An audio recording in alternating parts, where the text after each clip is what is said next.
Alright everybody, I got an awesome video for you here today. Today we're going to be starting on my outdoor plants, okay? Outdoor pepper plants is what we're going to be doing today.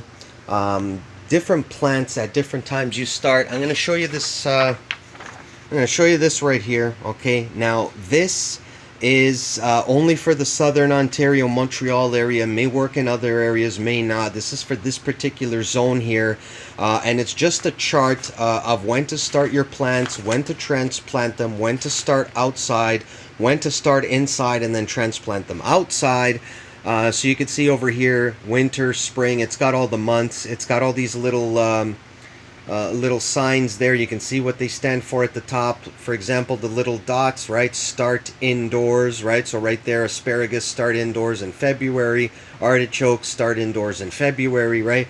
So what we're going to be doing today is peppers. And you can see peppers over here. You can follow that line right where the dots start is around the beginning to the end of March is really when you want to get started on that, and you can do it as late as early April. You can get started on your peppers. It really depends on when you want to get started. So that whole little area there is a good window in order to get started on your peppers. And then over there you can follow a few months down the charts down the road.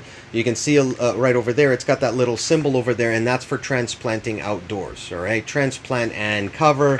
I don't really cover around that time. We're not too concerned about that, but that's what we're going to be doing today. So it's, it's about mid-March, end of March. We're going to get started on our pepper plants, and that's what we got going on over here.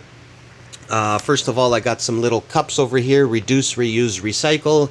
We got some yogurt cups that I've cleaned out and cut some holes in the bottom of. And then I put them in a little bit of this Pro Mix HP Mycorrhiza. I love this soil, high porosity soil. It's got added mycorrhiza in it. Beautiful, beautiful stuff. And then you can see I got them in this kind of little black tray over here. That's actually half of a clone dome. Okay, this is the other part of the clone dome. You can see this goes over it, it covers it, and these little holes here allow me to control the amount of humidity it's going to be inside of that dome. I'm going to talk a little bit more about that in a sec. Right now I'm going to take the dome back off. Is just showing you what it is we're going to be using today. Take the dome off. You can see I made a little bit of a hole indentation in the middle there, just because that's where we're going to pop our seeds. And we got a ton of seeds here that we're going to be working with. I got Italian peppers. I'm going to be doing about 8 of each. So I got Italian peppers. Over here, jalapeno peppers. Over here, we got some East Indian peppers. And over here, we got some Portuguese twirly hot peppers in the corner over there. And that's what we're going to be doing. I got some popsicle sticks here that I've marked, right? I've got the jalapenos. These are the Portuguese. These are the Indian. Even though it looks like an H, it's sideways, it's an I. And the Italians I'm not even going to mark, because the ones that are not marked are going to be the ones that are going to be the Italians over there, the Italian peppers. Okay, now I'm going to put the seeds in. I'm also going to be using a little bit, you can see this over here, the water's kind of tainted over there. That's not my water quality. I'm going to be using this little squirt bottle in order to squirt a little bit of beneficials in there, and I'm going to show you what that beneficial is. Okay, that is this right here, Ocean Magic. Okay, this is Green Planet's Ocean Magic. I'm going to be using some of this in there as well, in order to pH that, because even though I put in a little bit, I didn't put too much. In order to pH that down to about 6.2 to 6.5 range, I used some of this organic guano. This stuff is amazing. So we're going to get started on this right now. Basically what we want to do, okay, we're going to want to come over here and pop a few of these in there. It depends on how many you have. You can see over here I have a lot. If you don't want to chance it and you want 100% that you're going to get a plant coming out of here, you can put 2, you can put 3. If you're buying these in a store and, for example, you get like 50 seeds for a certain amount of money, you may want to put just 1 in each, and if it doesn't work, a week later you can reuse that cup and put another seed and get started again, rather than putting 2 in each. And all of them sprout out, in each and every single cup you got 2, you're going to kind of feel like, that was kind of a waste. If you're not 100% sure about the germination rates, then you, and you did have to pay for them, you may want to, you know, kind of hold back a little bit. If you're getting these for free or you're harvesting your own seeds or whatnot, and you got a ton of them, then you may just want to put like 2 or 3, which is exactly what I'm going to do. I'm going to put about 2 in each. Okay, so we can see over here, what do we got? We got 2. I put them in. I don't put them too far down in there, just, you know, enough to kind of get them a little indentation in there, get them in there, and then a little bit to cover them on up. Okay, I'm only going to do a few of these, and then I'll show you what we're going to be doing next. And it's very important to mark these because all pepper plants kind of look similar when they're growing up. So you're not going to really know. So if you just put them all there and then, you know, you're going to remember. And then a week later, you're like, oh yeah, these one was these. And then a month later, you're just totally lost. You have no idea what's happening. And you're not going to know until they actually start, you know, flowering and you're getting peppers. And then you're going to realize, okay, this one is that one and that one is this one, right? So right now what we're going to be doing is I just put those little bit of seeds in there. I put 2 in each. I'm going through each of them, putting 2 in each, and then covering it on up. Okay. Now that the seeds are in there, okay, what I'm going to do is we want to activate the seed, and the seed gets activated by moisture. A lot of the times we could use just water, but like I said, we're going to use this bit of a beneficial, and we don't want to drown this thing out. We just want to create a little bit of moisture for this in order to activate that seed. That seed's going to sense the moisture. It's going to activate it. It's going to open up. And we're going to get a sprout, hopefully, right? And that's all we're doing, folks. That's all there is to it.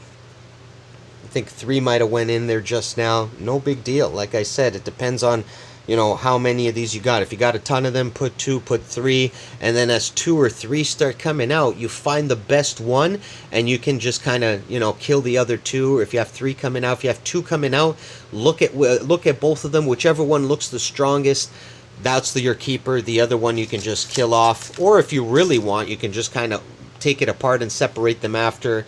I don't really like to do that too much. Kind of beats it up a little bit, and you could end up damaging both of them and killing both of them off if you're not too experienced with what you're doing, or you don't get too lucky with that, right? And that's it, right? So now I also want to mark them. Actually, these ones are going to be the Italians, so they're not going to be marked, right? And then so on and so forth. So this row over here is going to be the Italian peppers. This row over here is, let's say, we're going to call these the jalapeno peppers, okay? So I'm going to put some jalapenos in here. There's 2 in there. There's 2 in there.